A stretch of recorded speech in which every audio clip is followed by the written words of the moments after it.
I worked 65-hour weeks for 15 years to build my wife's dad's restaurant empire. He fired me Epsilon Alpha Tau 45. You're too old. Broke. I went to close my childhood savings account. IT had $500 in 1985. The teller went pale. Sir, this account has an automatic stock purchase plan attached to it from 30 years ago. She printed the statement. What I saw made my knees buckle, but the stock company name made me realize my parents knew something I didn't. My name's Marcus Hale, and I used to think loyalty was like compound interest. The longer you stayed, the more it paid off. Turns out loyalty is more like milk in the back of the fridge. It expires when you're not looking, and by the time you notice, it's already gone sour and nobody wants to deal with the smell. Spoiler alert, I was the expired milk, and my father-in-law Dominic Ferraro was the guy holding his nose while tossing me in the trash. For 15 years, count him, 15 whole years, I worked an average of 65 hours a week for Dominic, a man who genuinely believed that yelling in Italian made him sound more authentic. Even though he was born in Cleveland and the closest he'd been to Italy was the Olive Garden on Euclid Avenue. Don't get me wrong, the man could cook, but his idea of old country charm was mostly just volume control issues and a strategic use of hand gestures that would make a traffic cop jealous. Together, and I mean together in the sense that I did about 90% of the actual work, we turned his sad little one-location pizza joint into a 5-restaurant empire that stretched across 3 counties. I was the operations manager, the handyman, the unpaid therapist for every drama-filled employee who walked through those kitchen doors, and the unofficial fire marshal who kept the health inspector from shutting us down at least a dozen times. Dominic used to slap me on the back with his meaty hand, usually right between my shoulder blades, which I'm pretty sure gave me permanent spinal damage, and say with this big grin, "Marcus, you're not just family, you are family." The first time he said it, I actually felt something. Pride, maybe. Belonging. The warm fuzzies you get when someone validates your existence. But somewhere around year 3, I started to realize that in Ferraro language, "you are family" was just corporate speak for free labor until further notice. And also you're never getting a raise because we're blood now, and blood doesn't charge blood over time. I knew every single sauce recipe by heart, including this secret marinara that was basically just crushed tomatoes, garlic, and Dominic's ego. I knew every supplier from the produce guy who showed up at 5 in the morning smelling like cigarettes and regret, to the meat distributor who always tried to upsell us on premium sausage we definitely couldn't afford. I knew every grease trap in that empire, and trust me, if you've never had the pleasure of clearing a commercial grease trap at 2 in the morning because the Saturday dinner rush clogged it up, you haven't truly experienced the glamorous life of restaurant management. I'd crawled under sinks, rewired walk-in freezers with YouTube tutorials playing on my cracked phone screen, and once, I'm not proud of this, I duct-taped a broken oven door shut for an entire Friday night service because Dominic refused to call a repairman until after the weekend rush. I skipped birthdays. My daughter Zoe had at least 4 parties where I showed up an hour late covered in flour and smelling like pepperoni, holding a grocery store cake because I'd forgotten to order a real one. I skipped vacations because who the hell takes a vacation when you're building an empire, right? Clara would book something, a weekend in the Poconos, a trip to Niagara Falls, anything to get away. And I'd cancel it the week before because Dominic would suddenly need me to open a new location or train a manager who inevitably quit after 3 weeks because, surprise, working for the Ferraros was like signing up for boot camp with worse food. I skipped sleep on a semi-permanent basis, surviving on gas station coffee and those little 5-hour energy shots that probably took 5 years off my life expectancy. All of this, every missed soccer game, every anniversary dinner where I showed up late or not at all, every time Clara asked me if I was okay and I lied through my teeth, was to make Dominic's dream work. Not my dream, his. I was the guy making someone else's vision come true while my own life played out in the background like elevator music nobody actually listens to. My wife Clara used to call me the backbone of the operation, which I took as a compliment until I really thought about it one night while scrubbing industrial-sized pots at midnight. Turns out, I wasn't the backbone at all. I was just the disposable spine, the thing that holds everything together until something better comes along, and then gets tossed out without a second thought. I remember the day I installed the point-of-sale system at the 3rd location. Spent 16 straight hours programming that thing, setting up the printer, training the staff, and troubleshooting why the credit card reader kept rejecting transactions. Dominic showed up at the end of my shift, took one look at the functioning system, and said, "See, this is what family does." He didn't offer to help. He didn't bring me dinner. He didn't even ask if I needed a break. He just observed my exhaustion like it was performance art and patted himself on the back for having the wisdom to marry his daughter off to someone who knew his way around a circuit board. The worst part wasn't even the work itself.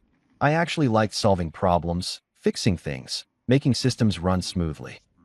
The worst part was the slowly dawning realization that I'd become one of those guys you see in movies, the loyal sidekick who does all the heavy lifting while the main character takes all the credit and gets the girl. Except in my case, I already had the girl, and she was getting increasingly tired of being a restaurant widow. Clara stopped asking me to come to bed at a reasonable hour. She stopped suggesting date nights. She just adapted to my absence the way you adapt to a crack in the ceiling. You notice it at first, then eventually it just becomes part of the scenery. I used to tell myself it would pay off, that someday Dominic would recognize everything I'd done and cut me in as a real partner, not just the son-in-law who fixed the toilets and did the books. I used to think that 15 years of loyalty, of showing up when nobody else would, of bleeding for this business, had to count for something.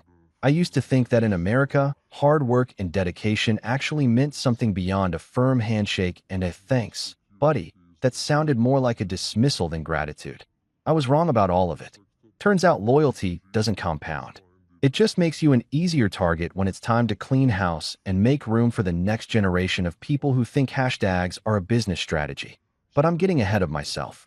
That revelation was still a few chapters away, right around the time I learned that family isn't defined by blood or marriage, but by who shows up when everything falls apart. And spoiler alert, it wasn't the Ferraros. It happened on a Thursday, which is fitting because Thursdays are the most mediocre day of the week. Not quite hump day, not quite Friday, just this bland stretch of calendar real estate where bad news feels right at home. The whole restaurant smelled like betrayal mixed with garlic bread, which honestly should have been my first clue that something was off, because normally Thursdays smelled like pepperoni and broken dreams. But that morning, there was this weird energy in the air, like when you walk into a surprise party except everyone's surprised face is actually just poorly disguised pity. I'd gotten to work at 6 in the morning like I always did, going through the produce delivery and noticing that our tomato guy had tried to slip us some questionable Roma tomatoes that looked like they'd been through a divorce. I was in the middle of drafting a strongly worded text about quality control when my phone buzzed with a message from Dominic. Office. 10 a.m. Important. No emoji, no exclamation point, no please, or when you get a chance. Just a command that made my stomach do this uncomfortable flip that I tried to ignore by drinking more coffee and telling myself I was being paranoid. At 9:55 a.m., I knocked on Dominic's office door, which was really just a converted storage room that still smelled faintly like industrial cleaning supplies no matter how many times he sprayed that cologne that probably cost more than my car payment. He called out, "Come in that tone that people use when they're about to tell you your dog died, or your wife is cheating on you, or in this case, your entire professional identity is about to be flushed down the toilet like expired marinara. I walked in and immediately clocked the setup. Dominic sat behind that oversized mahogany desk that I'd found for him on clearance at some warehouse sale in Akron, 70% off because it had a scratch on the side that you could barely see if you weren't looking for it. But he'd spent the last 3 years telling everyone who'd listened that it was imported from Milan by some third-generation Italian craftsman who only worked during full moons or whatever story made him sound more cultured. The desk was covered in paperwork that looked official and threatening, the kind of documents that have words like restructuring and severance printed in fonts that are trying way too hard to look friendly. But the real kicker was seeing Luca sitting in the chair next to Dominic's desk, wearing designer jeans that probably cost more than my mortgage, and a smirk that suggested he knew exactly why I was there and was enjoying it way too much. Luca Ferraro, Dominic's 27-year-old golden child, trust fund philosopher, and living proof that nepotism is alive and well in the American restaurant industry. This kid, and I say kid because anyone who still posts gym selfies with captions like #grindtime and #beast mode, is a kid regardless of their birth certificate. thought running a business meant showing up twice a week, taking pictures of food he didn't cook, and explaining to anyone who'd listen that his business degree from a university his dad donated a new kitchen to made him qualified to reinvent the wheel. Marcus, Dominic said with this heavy sigh that sounded rehearsed, like he'd been practicing it in the mirror while shaving that morning. Sit down. We need to talk. Nobody in the history of human communication has ever followed "we need to talk" with good news. That phrase is the verbal equivalent of a cancer diagnosis. I sat down in the cheap folding chair they'd placed in front of the desk. Not the nice leather guest chair, but the wobbly metal one we usually reserved for employees we were about to fire for stealing or showing up drunk. And I knew right then that I was royally screwed.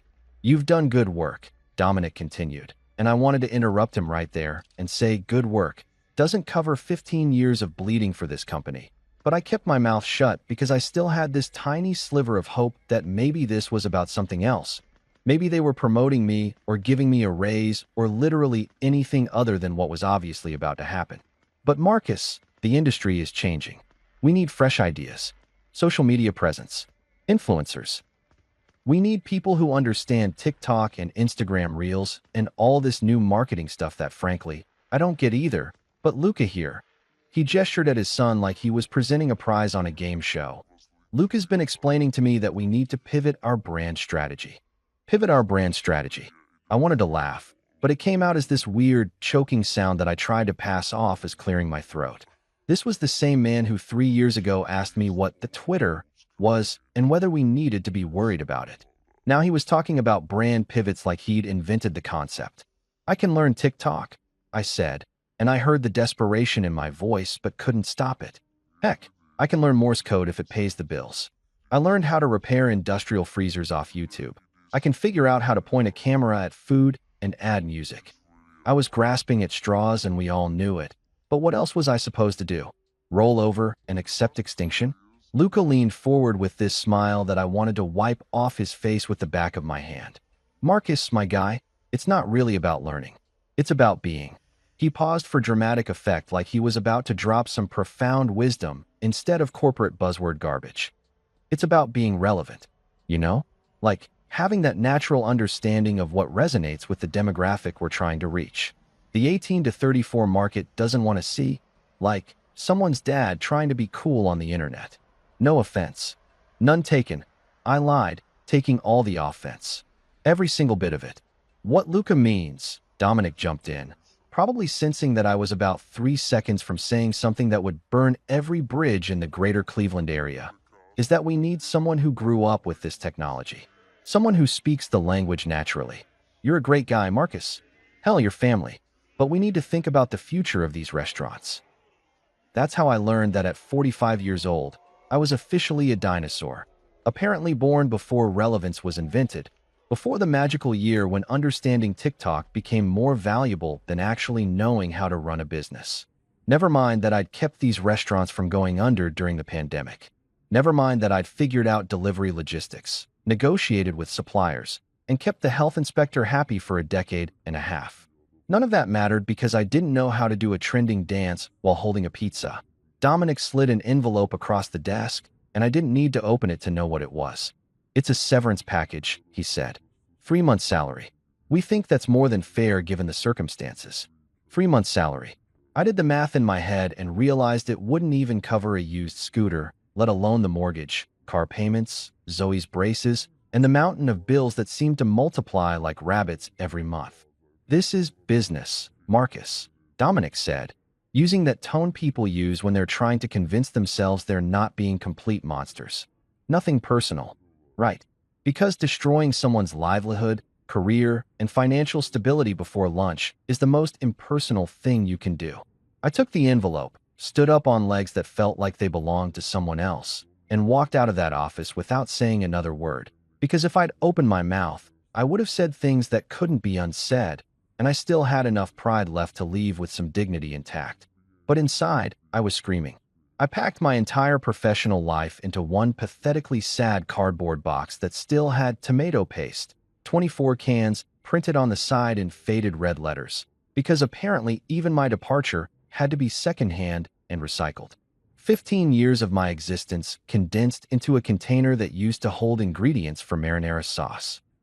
The irony wasn't lost on me, and I'm pretty sure the universe was having a good laugh at my expense. Inside that box went the family photos I'd kept on my desk, the ones of Zoe's soccer games I'd mostly missed, and Clara smiling in pictures from vacations we'd canceled. There was my lucky spatula, the one I'd used to flip the first pizza at our second location and had kept as some kind of talisman against failure, which clearly hadn't worked.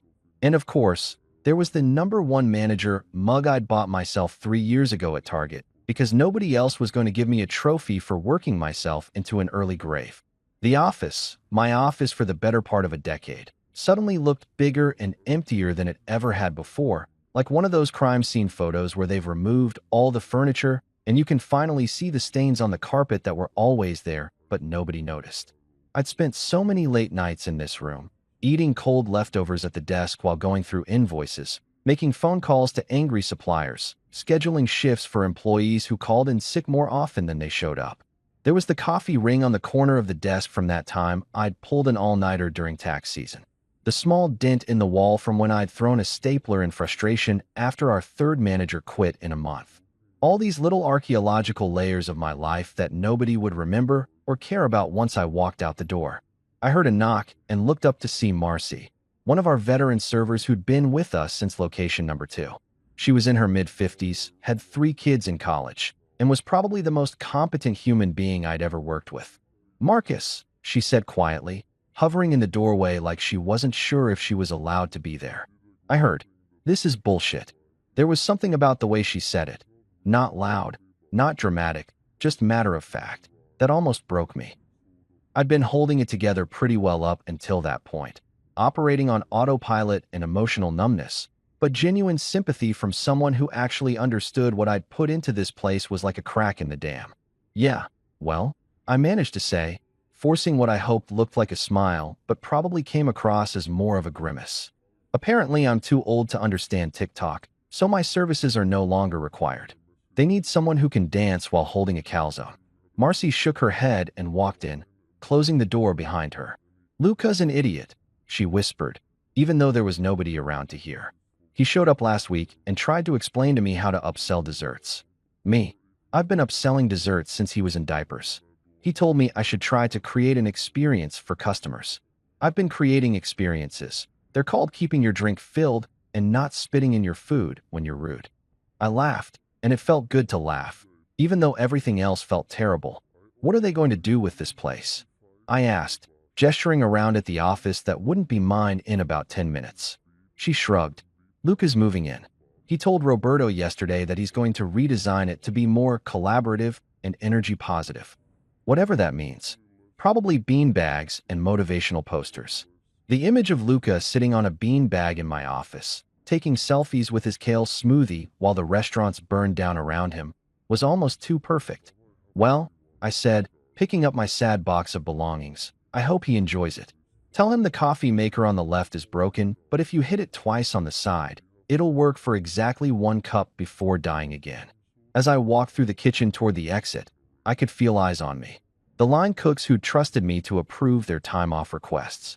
The dishwashers I'd fought to get raises for. The prep crew that came in at 4 in the morning and knew I'd be there too, working alongside them instead of sitting in an office like I was too important to get my hands dirty. A few people nodded at me. Some looked away like unemployment was contagious. Manuel, one of our best sauté cooks, stopped me near the walk-in freezer. "This is wrong, boss," he said in his thick accent. "You built this place. Everybody knows it." I didn't know what to say to that, so I just nodded and kept walking, because if I stopped I might actually lose it completely, and I'd rather cry in my car like a dignified person instead of in front of the industrial dishwasher. When I got to the back door, I saw Damon, the new security guard they'd hired about 6 months ago after someone broke into the 3rd location and stole literally just the tip jar and a cheese grater.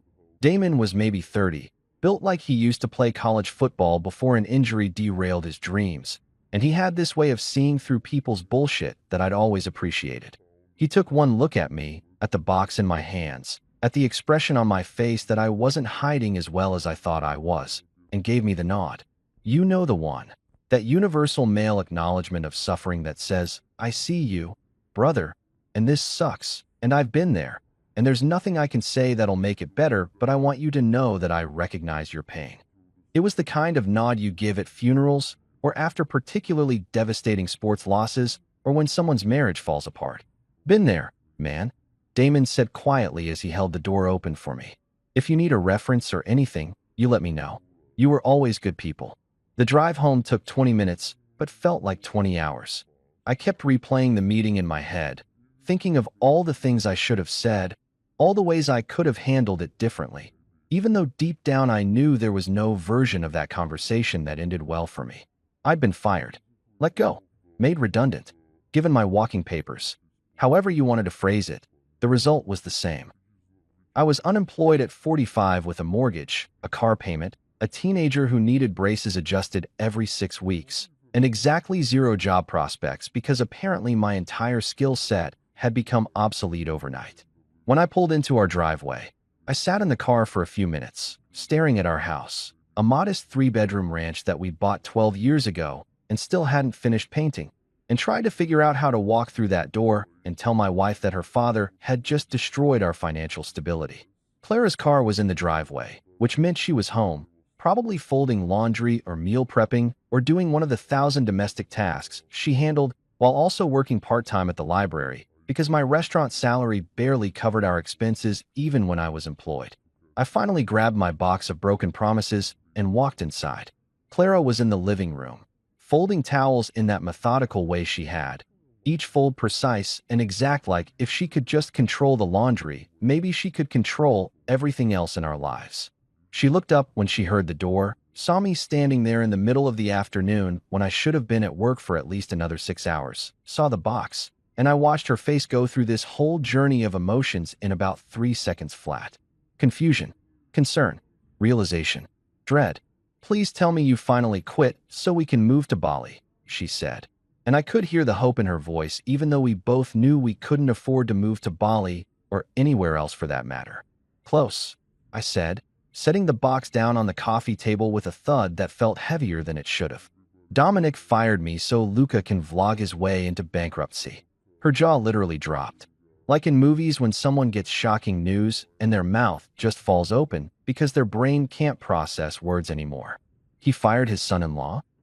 She said it like she couldn't believe it, even though we'd both seen how Dominic operated for years, how family was just a convenient excuse until it wasn't convenient anymore.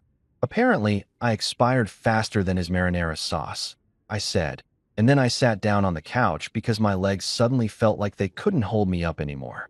That night, after Clara had called her mother and yelled for 45 minutes in Italian, which I didn't understand but definitely appreciated, I sat on that same couch eating cold pizza that I'd grabbed from the restaurant on my way out, my last free perk from a job that had taken everything and given me a severance package that wouldn't buy dignity.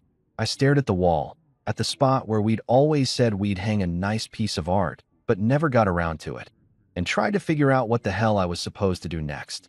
15 years gone, just like that, and I didn't even get to keep my parking spot. I started sending out resumes approximately 12 hours after getting fired, because apparently my coping mechanism for existential crisis is productivity, which my therapist, if I could afford a therapist, which I definitely couldn't anymore, would probably say is just another form of avoidance. But who cares about healthy emotional processing when you've got bills that don't pause for your mental health journey? I created accounts on Indeed, LinkedIn, Monster, ZipRecruiter, and about 17 other job sites that all asked for the same information in slightly different formats, like some kind of bureaucratic torture designed to break your spirit before you even get to the interview stage. My resume looked pretty impressive on paper, I'm not gonna lie. 15 years of operations management experience. Grew a business from 1 location to 5. Expertise in supply chain logistics, staff management, financial oversight, crisis management, and apparently being a doormat, though I left that last part off the official version. I tailored that bad boy for every single application. Management positions, retail supervisor roles, logistics coordinator jobs, warehouse operations, even a position at a gym that needed someone to manage their protein shake bar, which felt like a significant step down, but beggars can't be choosers, and I needed to choose literally anything that came with a paycheck and health insurance. I sent out resumes like they were confetti at a parade, just throwing them everywhere and hoping something would stick. Restaurant management? Applied. Retail operations? Applied. Hotel supervisor? Why not? Supply chain analyst? Sure, I can analyze chains. Office manager at a dental practice? I don't know anything about teeth, but I'm a fast learner. Executive assistant? I can assist executives so hard they won't know what hit them. Dog walking service manager?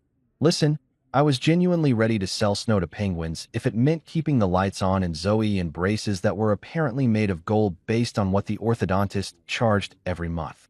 The first week, I was optimistic. I told myself it was just a numbers game.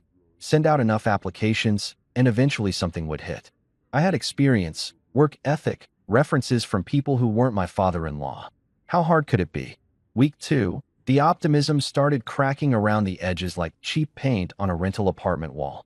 Week 3, I was checking my email every 14 seconds like some kind of refresh button addict, hoping for literally anything that wasn't another automated rejection or a scam offering to make me a cryptocurrency millionaire if I just sent them my social security number and firstborn child.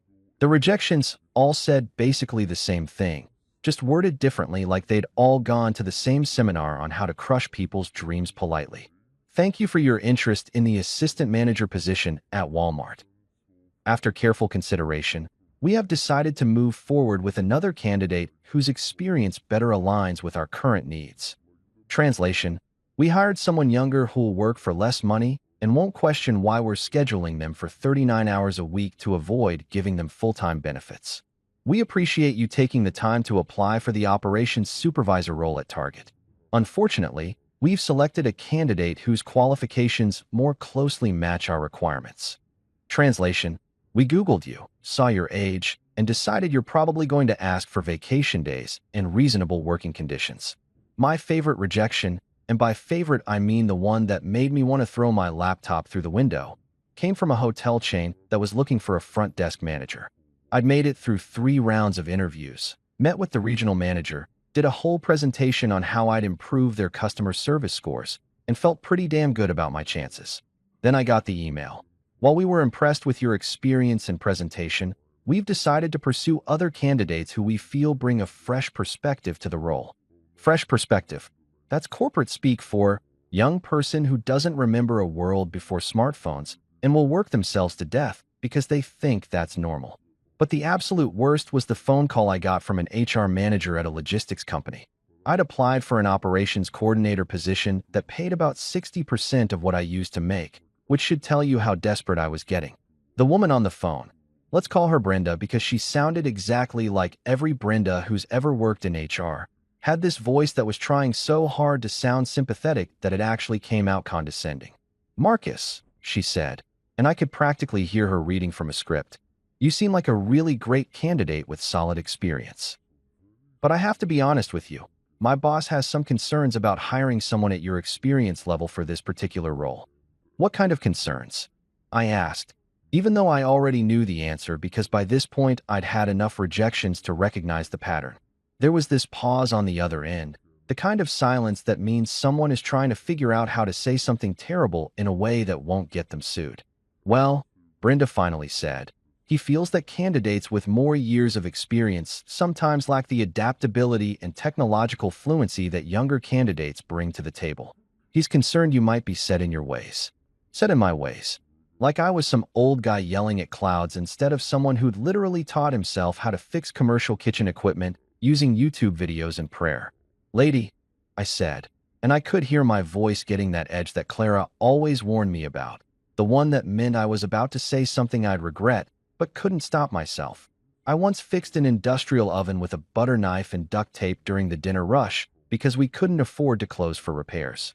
I learned 3 different point-of-sale systems, figured out delivery app logistics during a pandemic, and managed staff across 5 locations with different health codes and municipal regulations.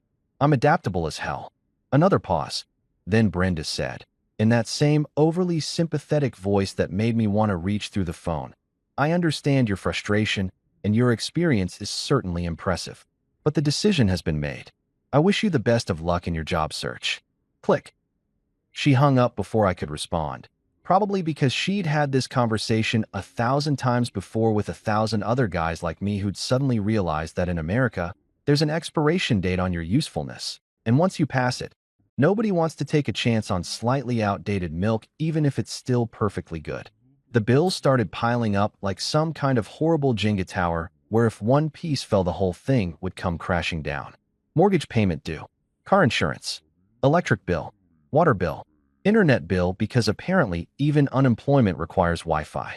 Zoe's orthodontist sent a reminder about her next appointment.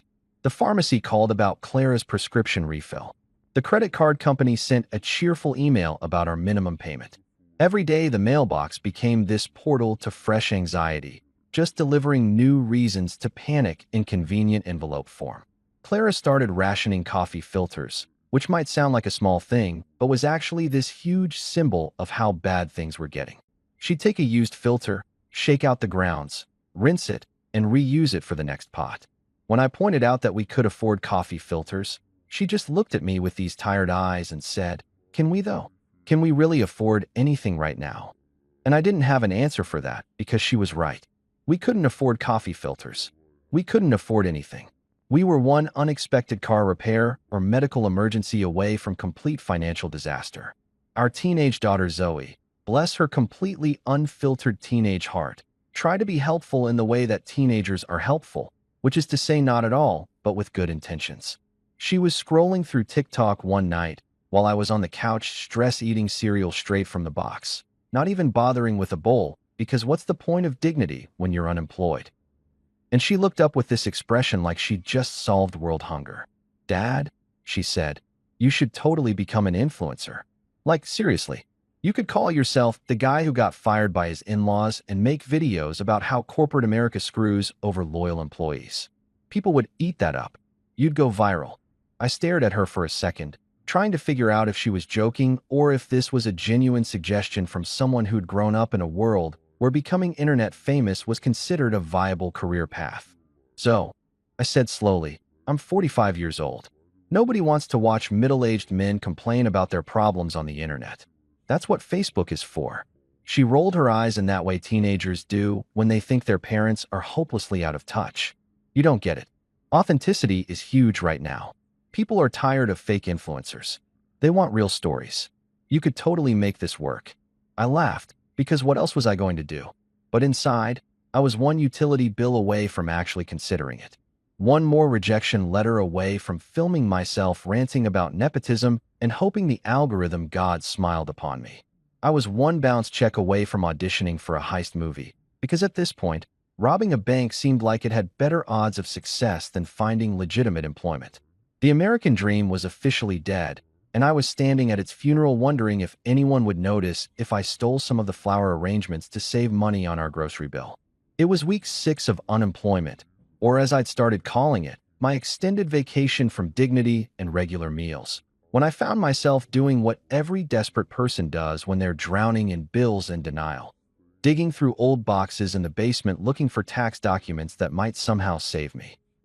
The IRS had sent one of those lovely letters that starts with, "We have questions about your 2023 return," and ends with the implied threat of federal prison, and I needed to find receipts and forms that I'd shoved into storage 3 years ago with the confident assumption that I'd never need them because surely my life couldn't get worse.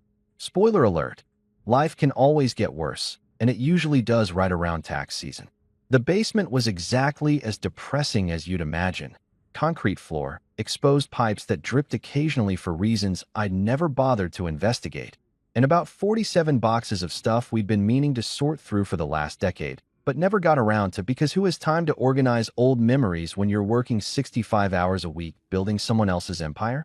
Most of the boxes were labeled in Clara's neat handwriting. Christmas decorations, Zoe baby clothes, kitchen stuff we never use.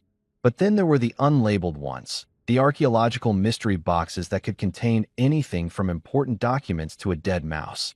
And you wouldn't know until you opened them and dealt with the consequences. I'd been at it for about 2 hours, covered in dust and regret, finding everything except what I actually needed. Old report cards from elementary school. A collection of VHS tapes that we no longer had a player for. 3 different sets of curtains we'd bought and never hung. a box of my dad's old tools that I'd inherited when he passed and hadn't been able to bring myself to use, because every time I picked up his hammer, I felt like I was somehow inadequate compared to the man who could fix anything with his bare hands and a can-do attitude from the 1970s. Then I found a box I didn't recognize, plain cardboard, no label, sealed with packing tape that had turned yellow and brittle. Inside were my mom's things, the stuff we'd packed up after she died 6 years ago, and I'd been too emotionally wrecked to sort through. Her reading glasses, a scarf that still somehow smelled like her perfume even after all this time. A recipe book where she'd written notes in the margins like, add more garlic, and Bob doesn't like onions. And at the bottom, underneath a stack of old greeting cards she'd saved, was a yellowed envelope with my name written in her handwriting. Marcus, Horizon Bank, 1985. I sat down on the cold basement floor and just stared at that envelope for a minute, because seeing her handwriting was like getting punched in the chest by a memory I'd buried. My mom had this way of writing my name where the M had this extra flourish, like she was signing a piece of art instead of addressing mail.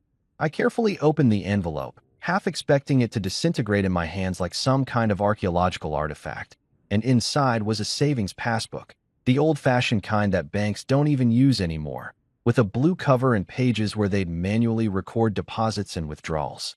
I opened it and saw an entry from August 1985, written in my own 15-year-old handwriting that was somehow both neater and worse than my current penmanship. Initial deposit, $500. And then I remembered. Oh man, did I remember. It all came flooding back like one of those montage sequences in movies where everything suddenly makes sense. I'd just gotten my first real job working at Mr. Henderson's car wash on the weekends, making $6 an hour washing minivans and pickup trucks that smelled like wet dog and broken dreams. I'd saved up my first few paychecks and brought home $500 bills feeling like I was basically a Rockefeller. My mom had been so proud she'd actually cried, which at the time embarrassed me because I was 15 and couldn't understand why she was getting emotional about money. She'd sat me down at the kitchen table, the same table we'd eventually donated to Goodwill when we bought our house, and said, Marcus, we're going to open a savings account. This is important. Real men save before they spend. Your father and I, we want you to understand the value of putting something aside for the future. My dad had nodded along, adding his 2 cents. The earlier you start, the more it grows. It's like planting a tree, son. And so we'd gone to Horizon Bank, this little local place that doesn't even exist anymore. It got bought out by a bigger bank that got bought out by an even bigger bank until it eventually became some faceless corporate entity that probably has my money in a server somewhere. The teller had been this older woman named Dorothy who'd complimented my initiative and given me a lollipop like I was 7 instead of 15, but I'd taken it anyway because free candy is free candy regardless of your age. They'd given me this passbook and explained that I could make deposits whenever I wanted, watch my money grow with interest, build something for my future. And then I'd completely forgotten about it. Just totally forgot. Life happened. I graduated high school, went to community college, got my first apartment, met Clara, got married, had Zoe, started working for Dominic, and somewhere in all that chaos of just existing and surviving, that savings account slipped out of my memory like a dream you can't quite remember when you wake up. I'd probably made a few more deposits in those early years, but the passbook had ended up in my mom's stuff at some point and disappeared into the void of things you mean to deal with, but never do. I flipped through the pages and saw a few more entries from the late 80s. Small deposits, $20 here, $50 there, in my mom's handwriting. She'd been adding to it without telling me. The last entry was from 1992, $25 deposit. And then nothing, just blank pages and the accumulated dust of decades. I did some rough mental math and figured with 30-plus years of whatever pathetic interest rate savings accounts offered, probably like 0.05% or whatever joke number made banks feel generous, I maybe had $600 or $700 sitting in this account.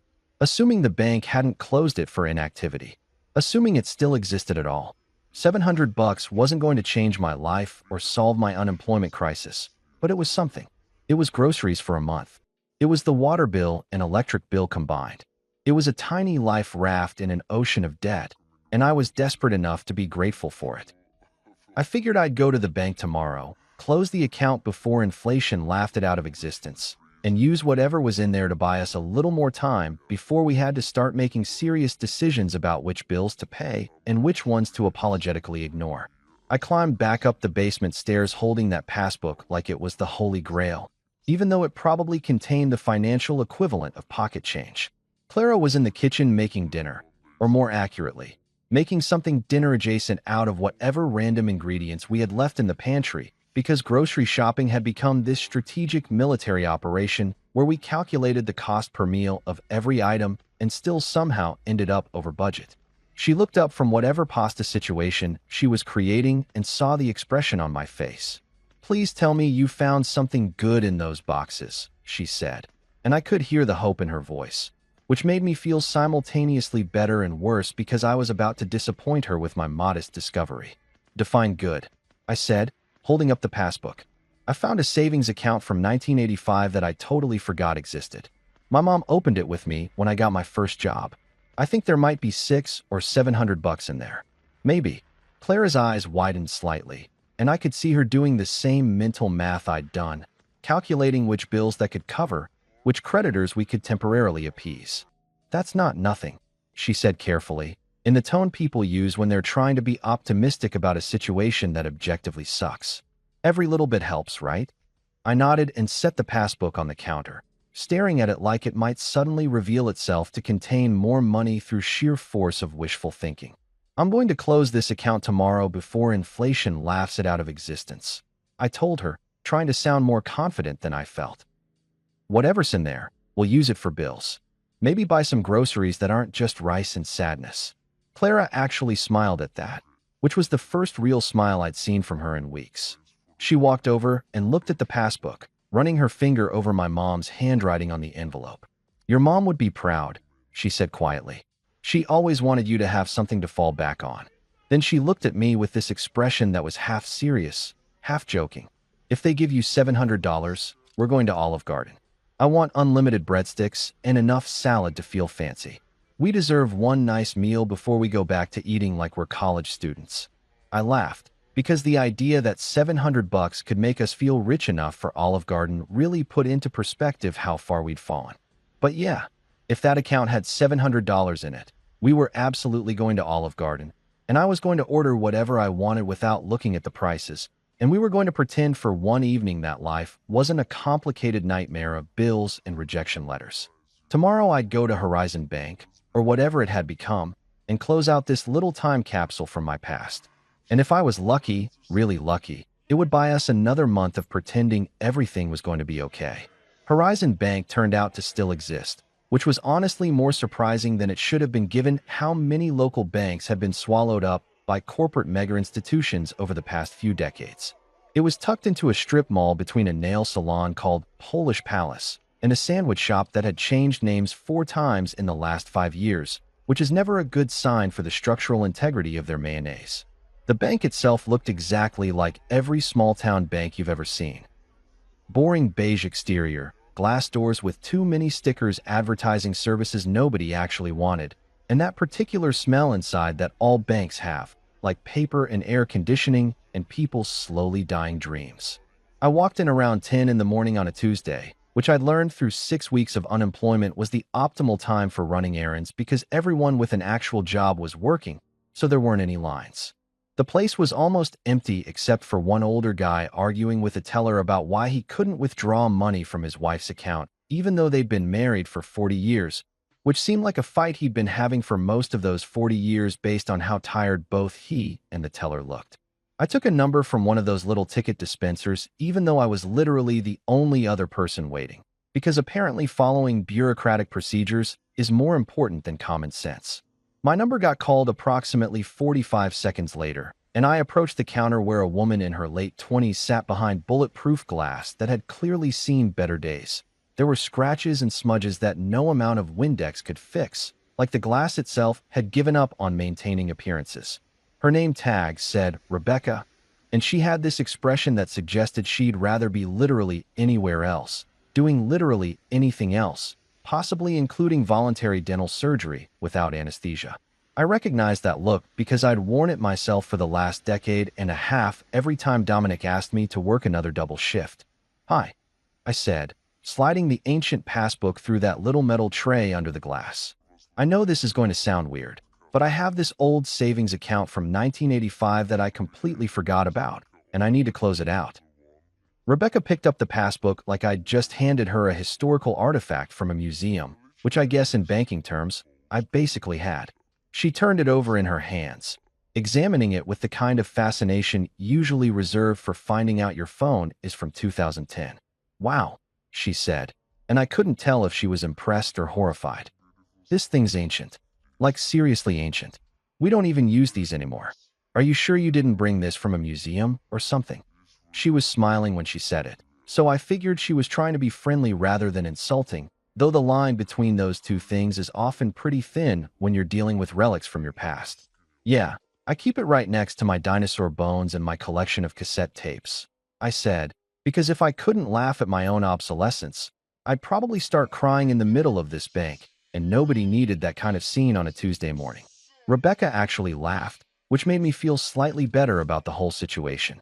At least someone appreciated my self-deprecating humor, even if that someone was a bank teller who looked like she was counting down the minutes until her lunch break. She typed something into her computer, squinted at the screen, typed some more, and then her eyebrows did this thing where they kind of scrunched together in confusion. Huh, she said, which is never what you want to hear from someone who's looking at your financial information. That's weird. My stomach did a little flip, because in my experience, that's weird from a bank employee usually means you owe us money, or this account was closed for suspicious activity, or some other nightmare scenario that would perfectly cap off my recent streak of terrible luck. What's weird? I asked, trying to keep my voice casual even though internally I was preparing for the worst. Maybe the account had been closed decades ago and nobody told me. Maybe there were fees that had eaten away whatever balance was there. Maybe the bank had made a mistake and I actually owed them money somehow, because that would be just perfect for my current life situation. Rebecca shook her head and picked up her phone, the internal bank phone, not her personal one, and pressed a button. Hey Patricia, can you come out here for a second? I've got something I've never seen before and I need a manager to look at it. She said it loud enough that the other teller and the guy still arguing about his wife's account both looked over with interest, because apparently my financial business was about to become entertainment for everyone in this strip mall bank. A minute later, a woman emerged from the back office who looked like she'd been working in banking since before I was born. She was maybe in her mid-40s, wearing a professional pantsuit that had probably cost more than my current net worth, and had this air of calm competence that made me think she'd seen literally everything the banking world could throw at her and had come out the other side unimpressed. Her name tag said Patricia Chun, branch manager, and she approached Rebecca's station with the kind of measured walk that suggested this was probably going to be something routine that a newer teller just needed reassurance about. What's going on?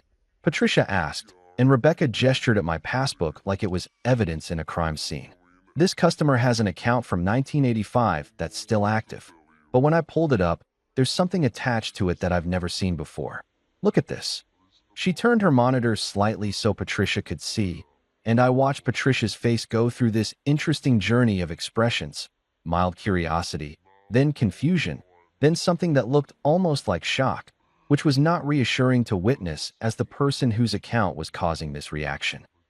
Patricia leaned closer to the screen, squinting at whatever information was displayed there. She clicked a few things with the mouse, scrolled, clicked some more, and then straightened up with this expression that I couldn't quite read. She looked at me, then back at the screen, then at me again like she was trying to reconcile what she was seeing with the slightly desperate-looking middle-aged guy standing in front of her in jeans and a hoodie that had a small coffee stain on the sleeve. "Sir," she said, and her voice had this careful quality to it, like she was trying not to freak me out, but also couldn't quite believe what she was about to tell me. "Can you come around to my office? I think we need to discuss this account in private." Private. That word sent my anxiety into overdrive, because nothing good ever happens in private bank offices. That's where they tell you about identity theft or frozen assets, or that clerical error that means you actually owe the IRS your firstborn child. I followed Patricia through a door that required her security badge to open, down a short hallway that smelled like burnt coffee and toner, and into a small office that was aggressively boring, beige walls, generic motivational poster about teamwork, desk covered in neat stacks of papers that suggested she actually had her life together, unlike certain unemployed former restaurant managers. She gestured for me to sit in the chair across from her desk, which was infinitely more comfortable than the folding chair Dominic had put me in when he fired me, and that felt like either a good sign or the universe setting me up for an even bigger fall. Patricia sat down, pulled up something on her computer, and then looked at me with this expression that was part professional courtesy and part genuine amazement.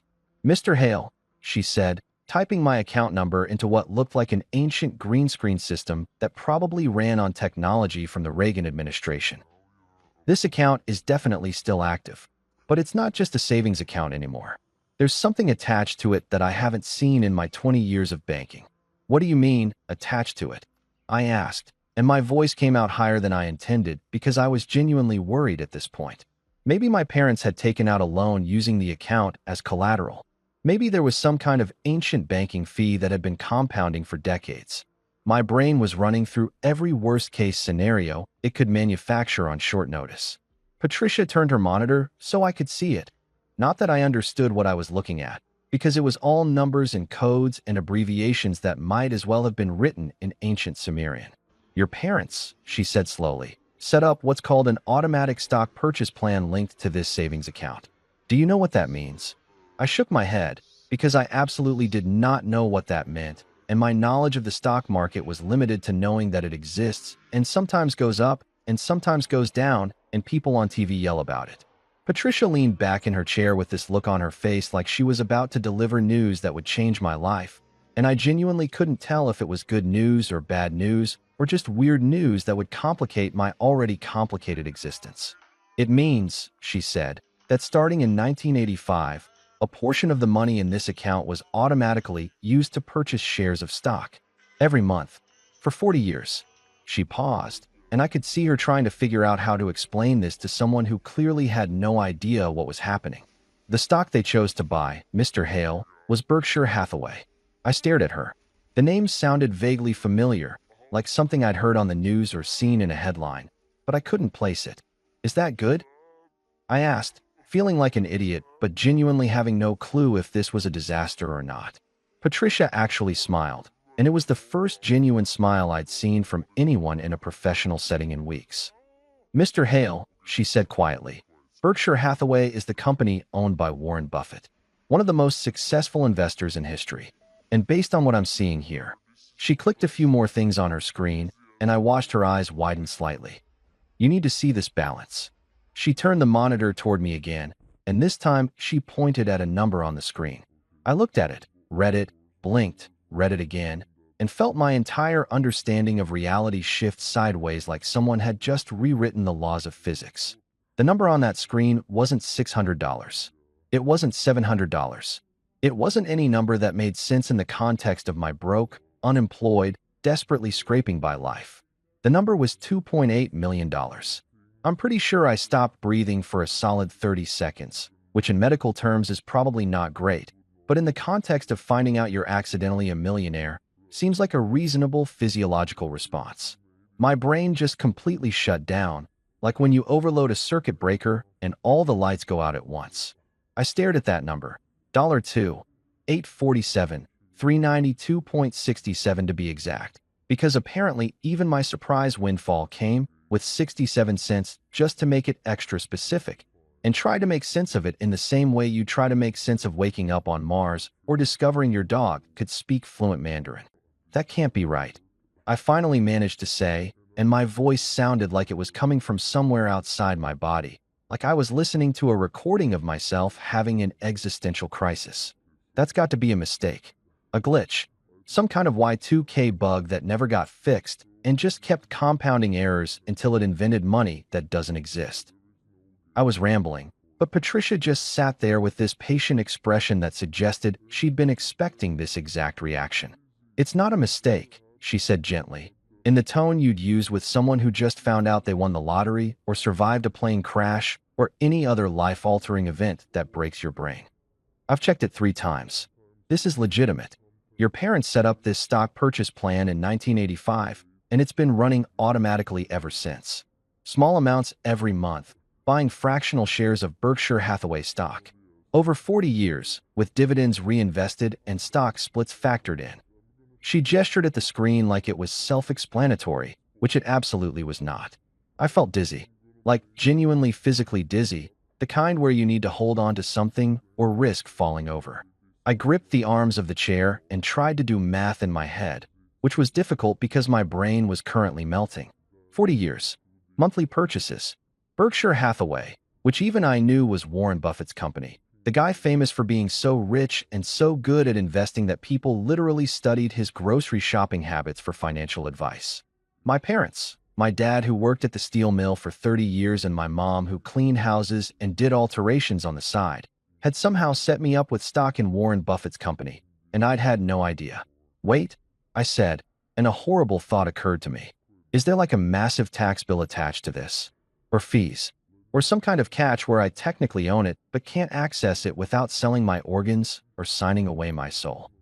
Because nothing in my life had ever been straightforward, and I wasn't about to start believing in fairy tales now, even fairy tales involving accidentally becoming a millionaire. Patricia shook her head, and I could see she was trying not to smile at my paranoia, which was fair because I probably sounded insane. There are no outstanding fees or penalties. When you withdraw or sell shares, you'll owe capital gains tax, which will be substantial given the appreciation, but that's standard. This is your money, Mr. Hale. It's real, it's accessible, and it's been sitting here waiting for you for decades. She paused, then added, "There's one more thing. Hold on."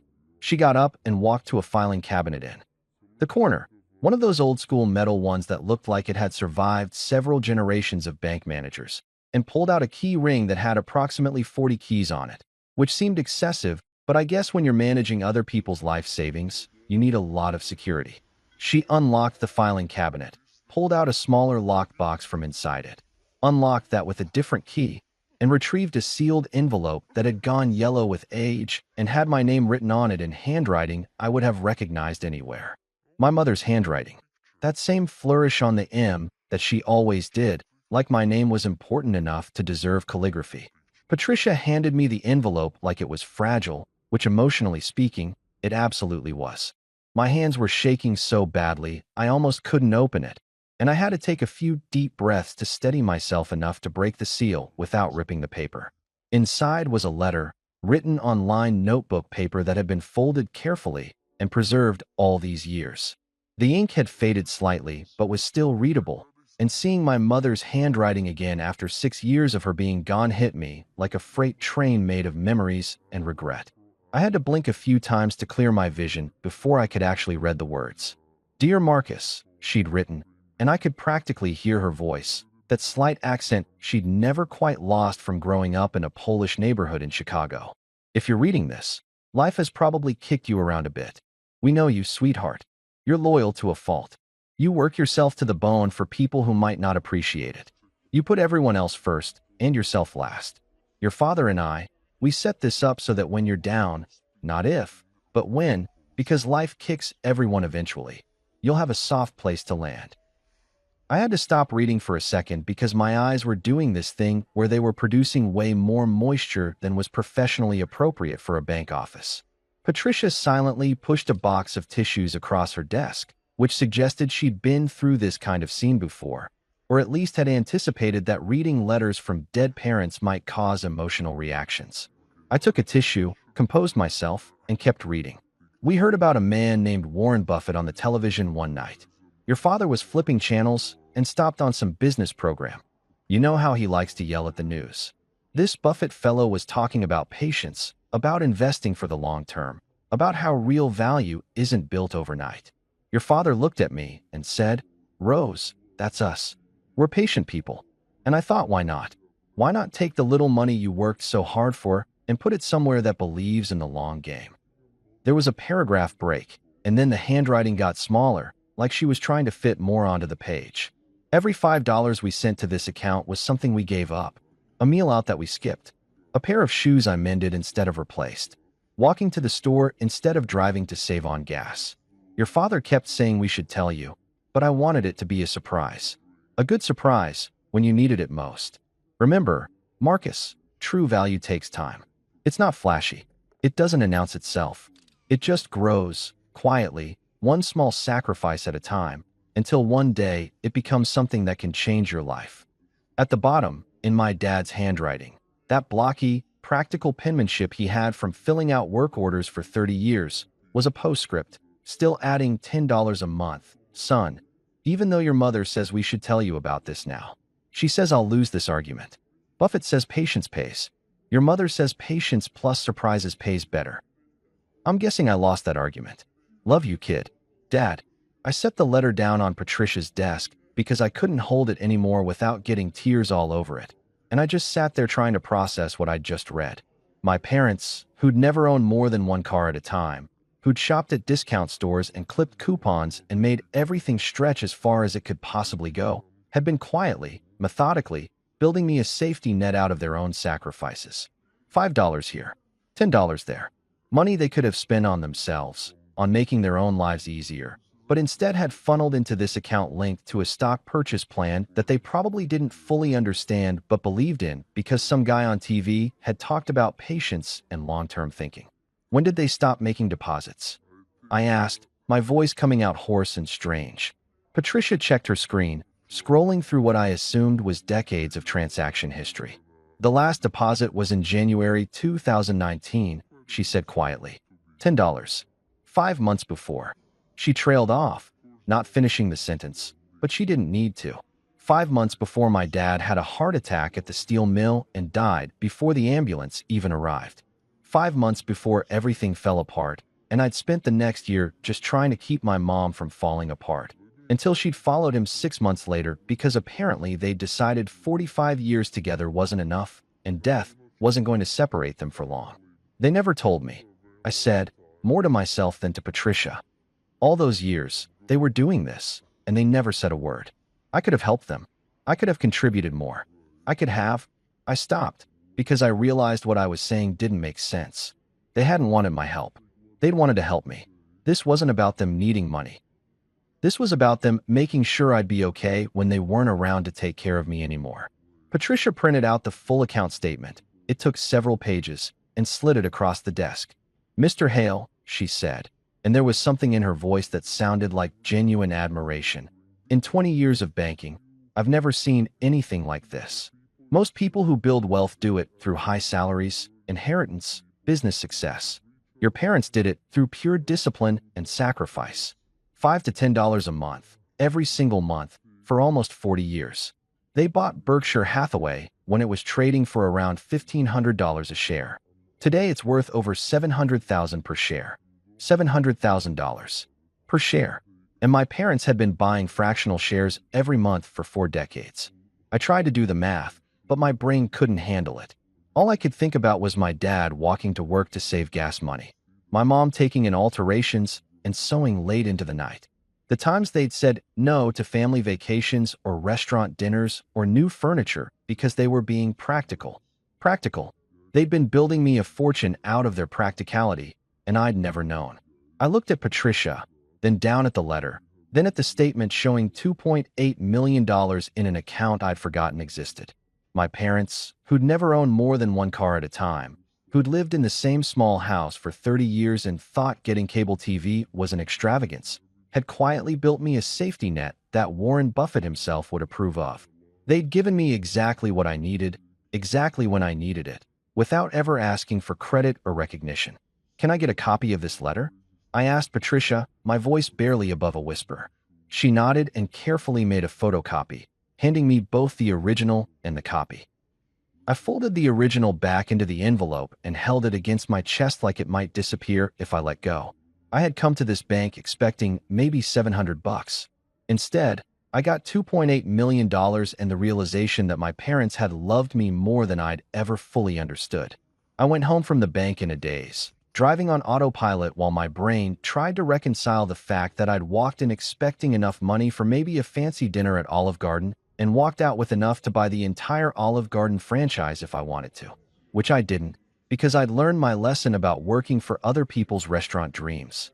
When I pulled into the driveway, Clara was sitting on the front porch with a cup of coffee. The good coffee, not the cheap stuff we'd been rationing, which meant she'd caved and bought the expensive beans, probably figuring that if we were going broke anyway, We might as well do it with decent caffeine. She took one look at my face and set down her mug so fast it almost tipped over. What happened? Is the account frozen? Do we owe money? Marcus, you look like you've seen a ghost. I couldn't even form words at first. I just handed her the bank statement and watched her face go through the same journey mine had. Confusion, disbelief, shock, and then this weird laughing, crying thing that happens when your brain can't process reality anymore and just starts making random sounds. This is real, she whispered, staring at the number like it might rearrange itself into something more believable. This is actually real money that we can use? I nodded, still not quite trusting my voice, and then showed her the letter from my parents. She read it right there on the porch, and by the time she finished, we were both crying like idiots while our neighbor Mr. Peterson pretended not to watch from behind his newspaper, even though we all knew he was totally watching because Mr. Peterson watched everything that happened on our street like it was his personal reality show. That night, after we'd called our accountant, who nearly had a heart attack and immediately started talking about tax strategies and trusts and a bunch of financial jargon that went over my head, Clara and I sat at the kitchen table with a bottle of wine that we'd been saving for a special occasion, which this definitely qualified as. "So what are you going to do?" she asked, refilling both our glasses with the kind of generous pour that suggested we were celebrating properly. "Are you going to retire? Travel? Buy a boat? Start collecting expensive watches like every other middle-aged guy having a midlife crisis?" I thought about it for a minute, swirling the wine in my glass and trying to figure out what I actually wanted now that financial desperation wasn't making all my decisions for me. "I want to open a restaurant," I said, and Clara nearly spit out her wine. "Hear me out?" I continued before she could start listing all the reasons that was insane. Not like Dominic's places. Not some empire-building nightmare where we're chasing trends and hashtags. Something small, real. A place where the food actually matters more than the Instagram potential. Clara set down her glass and gave me that look, the one that meant she was trying to figure out if I'd lost my mind or if this was actually a reasonable idea. "You just spent 15 years getting destroyed by the restaurant business," she said slowly. "And your first instinct with life-changing money is to jump back into the exact industry that kicked your teeth in?" She had a point, but I shook my head because she wasn't quite getting what I meant. "It's different this time," I said, leaning forward with the kind of intensity that probably made me look slightly unhinged, but I didn't care. "This time it's mine. My rules, my vision, my choice of who I work with and how I run things." I tracked her down through mutual connections and found her working at a nursing home kitchen, completely overqualified, but needing steady income after Dominic had blackballed her in the local restaurant community. "Marcus Hale," she said when I called her, and I could hear the smile in her voice. "I heard what happened to you. Dominic's an idiot. What can I do for you?" When I explained that I was opening my own place and wanted her as head chef with full creative control and a salary that actually reflected her experience, she was quiet for a long moment. Then she said, "When do I start?" Just like that. No negotiation, no hesitation.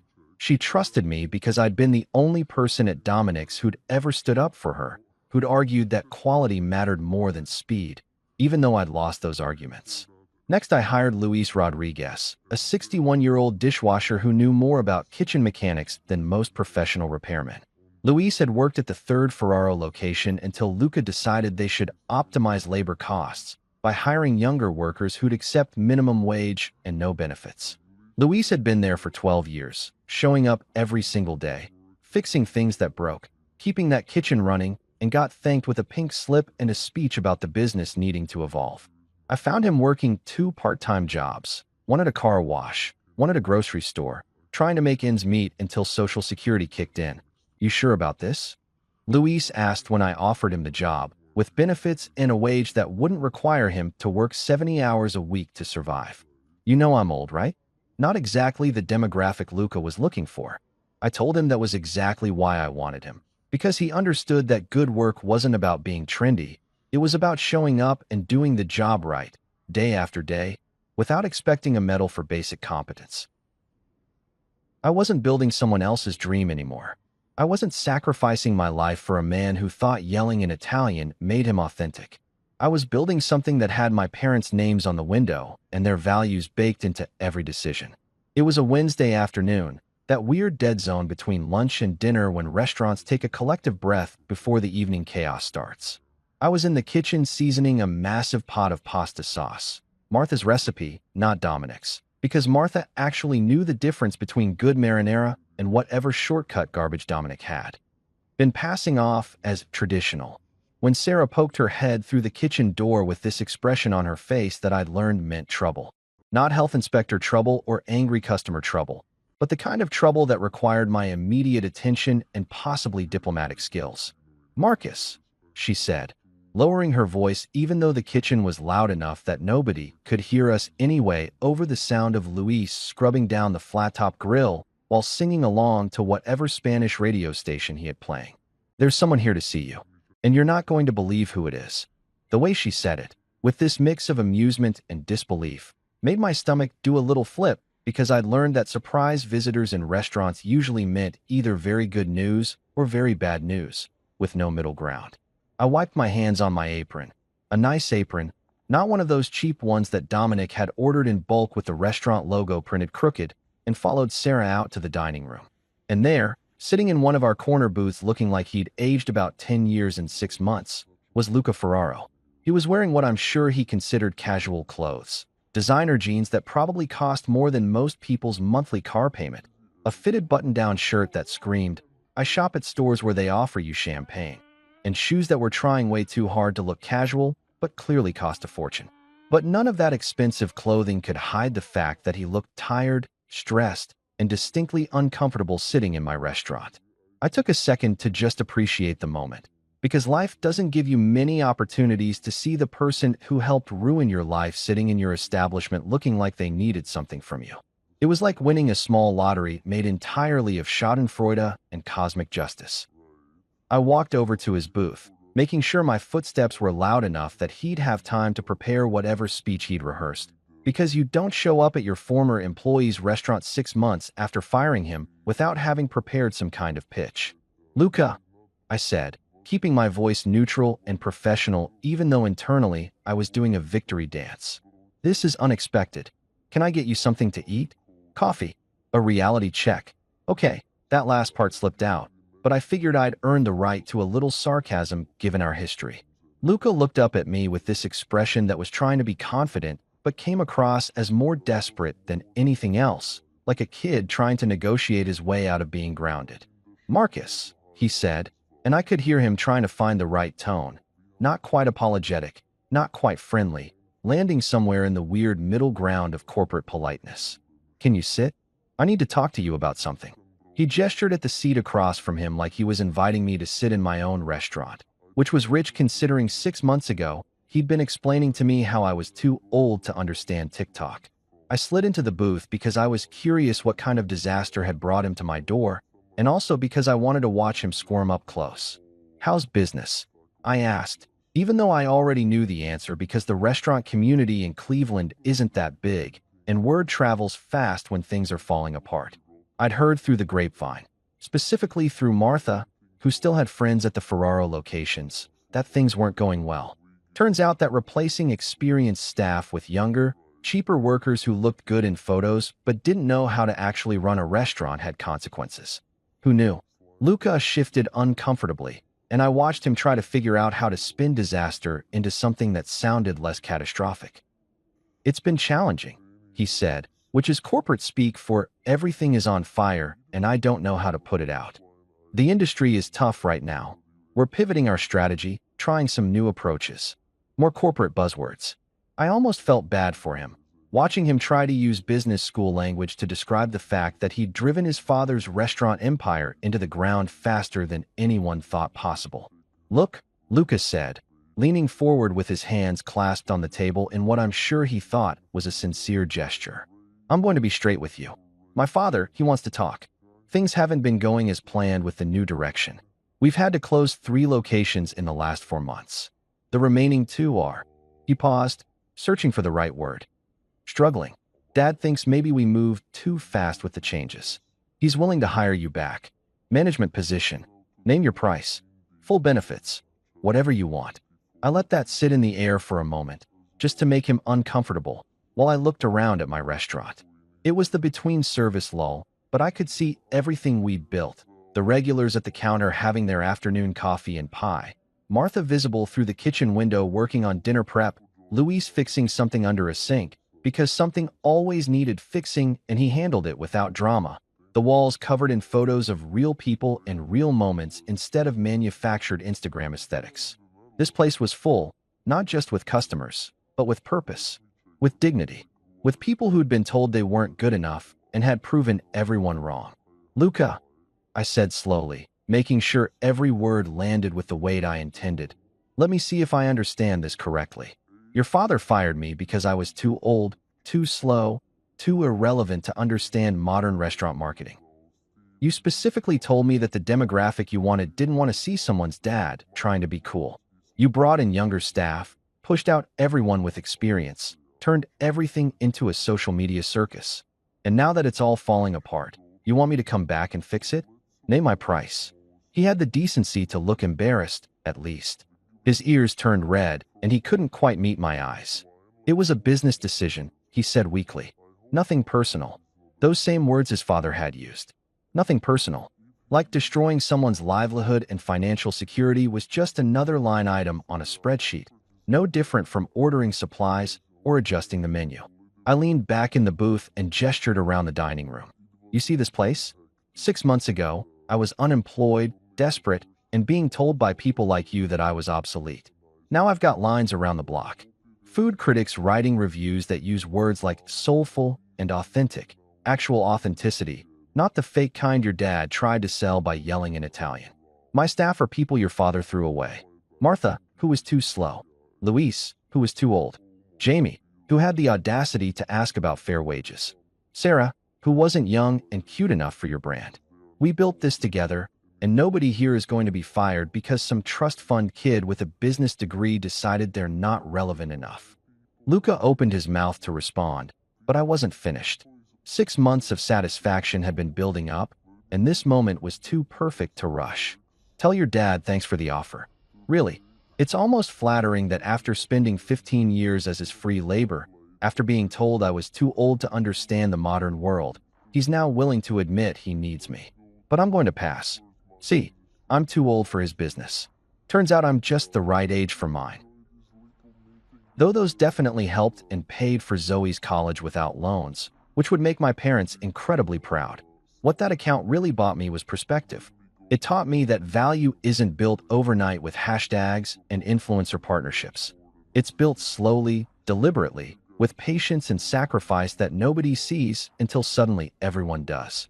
Because the truest investment my parents ever made wasn't in Berkshire Hathaway stock or compound interest or Warren Buffett's genius. It was in me. In teaching me that real worth takes time, that loyalty matters when it's given to the right people, and that sometimes getting fired is the best thing that can happen because it forces you to build something actually worth having. Thanks, Mom and Dad. The restaurant's packed tonight. I think you'd be proud.